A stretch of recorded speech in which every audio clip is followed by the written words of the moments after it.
उसमें कहा गया है कि यदि राज्य का इश्क आ जाए तो जिस तरह से बिना जल के संसार में हम डूब रहे हैं, पानी नहीं है लेकिन हम डूब रहे हैं, ये संसार है नहीं लेकिन इसी संसार में हम भटक रहे हैं, इसी संसार में गोते खा रहे हैं। इसका जाने पर चार चीजें नहीं होगी। एक तो हमारे ऊपर कोई गुनाह नहीं लगेगा, ये फरामोशी का पर्दा हमारे प्रति नहीं रहेगा, हुक्म का दबदबा नहीं रहेगा, और न कोई गुनाह लगेगा, न खुद ही का भय रहेगा और न हुक्म का। हुक्म खुद ही गुनाह नहीं रहेगा और पल भर के लिए भी माया का पर्दा नहीं रहेगा। ये मैं खुद ही की जो पहचान है वो इस जागनी ब्रह्मांड का मूल है। जब हम कीर्तन पढ़ते हैं तो एक बात हमें सुनने को मिलती है कि ना चाहूं मैं बुजुर्गी, ना चाहूं खिताब खुदाए, इश्क दीजो मोहे अपना, मेरा यही सुमुता है। मैं क्या चाहती हूं कि आप मुझको अपना इश्क दीजिए, मुझे इस संसार में अपना स्वरूप मत बनाइए, राज्य भी मत बनाइए, किसी तरह की बुजुर्गी नहीं चाहिए, केवल आपका प्रेम चाहिए। और इस चौपाई में भी आपने सुना कि यदि आपका इश्क आ जाए, एक बार चौपाई पुनः पढ़ दीजिए। गोते ना खाओ बिना जल, जो आवे इश्क, तो हुक्म खुदी ना कछु गुना, पट दम ना देखे रखे बेशक। देखिए, चार लाभ होने हैं यदि हमारे पास इश्क आ जाए तो। संसार में हमें भटकना नहीं पड़ेगा। जैसे हम क्या है, आज की स्थिति क्या है, जल नहीं है। कलश में एक प्रकरण आता है, लहर बिना पछताने, ओटा लेवे जिमी बिना। धरती नहीं है लेकिन सहारा लेना पड़ रहा है, पानी नहीं है लेकिन हम डूब रहे हैं मोह के सागर में। न सूरज है, न चांद है, न धरती है, कुछ नहीं है, क्योंकि ये स्वप्नवत है। स्वप्न तो होता ही नहीं, लेकिन सपने ने सच कर रखा है कि ब्रह्मात्माओं के तनों पर गुनाह लग रहा है।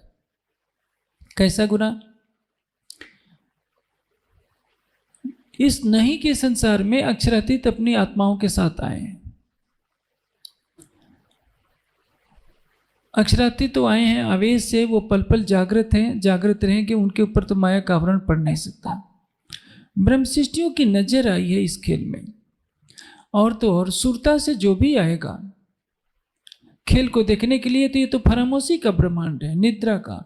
निद्रा के दृश्यों में तो वो देखेगा, तो देखने का तात्पर्य है उसको फंसा हुआ माना जाएगा, क्योंकि वो आकर के इसमें भूल जाएगा। स्वयं अक्षर की आत्मा जब अरब में आती है तो अपने को भूल जाती है कि मैं अक्षर की आत्मा हूं। वो अपने को मुस्तफा के तन में देखने लगती है। ब्रज में अक्षर की आत्मा आती है तो उनको कुछ पता नहीं। मूल स्वरूप देखा थी ते दो मगन खेलत, जब जोश लियो खींच कर तब चिचौक वही अक्षर। अक्षर की आत्मा को तब पता चलता है कि मैं अक्षर हूं जब राजी अपना जोश खींचते हैं। ब्रज में अक्षर की आत्मा को पता नहीं चला कि मैं अक्षर की आत्मा हूं। अरब में भी अक्षर की आत्मा भूल जाती है। हम सुंदर साथ भी वाणी का ज्ञान आने के बाद ये ज्ञान दृश्य जान रहे हैं कि हम परम धाम से आए हैं, अन्यथा ये वाणी नहीं होती। जैसे हमें इस ब्रह्मवाणी की कीमत का पता क्यों नहीं चल रहा है? क्योंकि अभी हमें ब्रज की लीला का आभास नहीं है। सुना है हमने अक्षर की लीला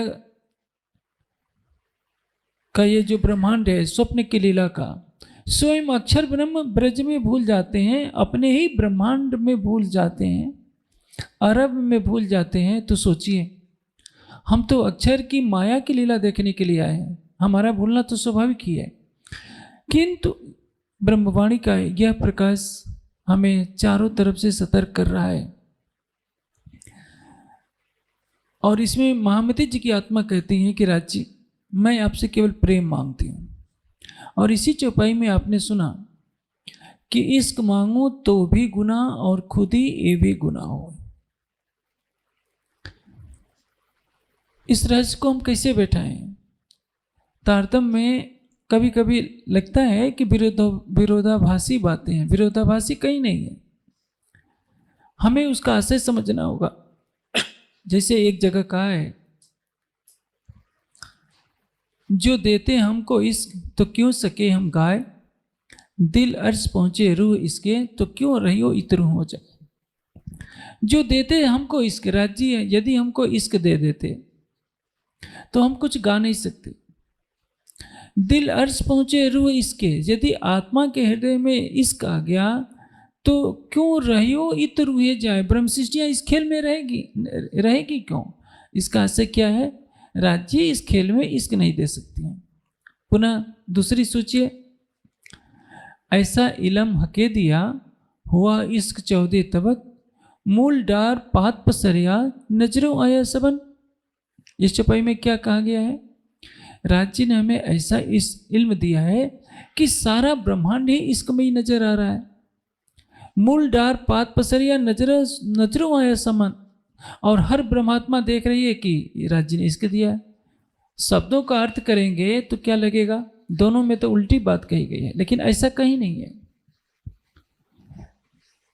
अक्षरातीत का कथन एक होता है, मनुष्य के कथन में, देवी देवता के कथन में भ्रांति हो सकती है, किंतु अक्षरातीत का कथन जैसा था तीनों कालों में एक जैसा रहेगा, कभी उसमें भ्रांति नहीं होती।